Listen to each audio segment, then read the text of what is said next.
สวยงามหมดใจสติกันตาจดสั่น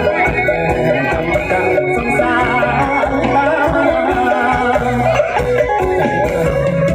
เราไม่หาญาติคนเราดังมาเอาญาติลูกเวรมาโคเป็นหัวตัวคือเอาไว้น้ำบอกตาบอกใจแต่เป็นเราเอาไว้ภายในใจเราบ่มีข้อใดเป็นสู้ทางใจลงรักเมียเขาลงอย่างไรจำต้องยืนกินฝันความเอาปัญญาคือโทษเกิดไว้ในใจยามที่กับหัวอยากเข้าไปบอกได้ไม่คิดซื่อๆบอกกาเสียงยันปีนต้นยิ้ว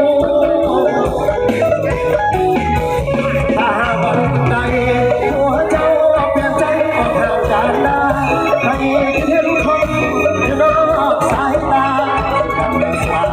คนเย็นลูกเต้าช่วยเจ้าออกสามลองถึงหาไอ้จะเสียงเลี้ยงกันไอ้บอกเคยว่าดีน้ำเอาแม่เจ้าเคย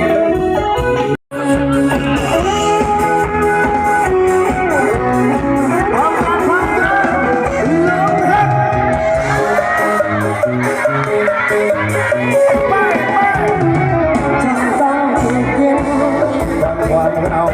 ปักน้ำกระทอเกิดไว้ในใจยามกับหัวอยากเข้าไปมองในซื่อๆนั่งดองบอกกาเสียยามปีนต้นยิ้วถ้าวันใดหัวเจ้าเปลี่ยนใจออกห่างจากตาให้คิดคนนอกสายตาคนเลี้ยงลูกเต้าช่วยเจ้าสาวน้องเป็นแม่ให้กระเสียวเรียกอดีต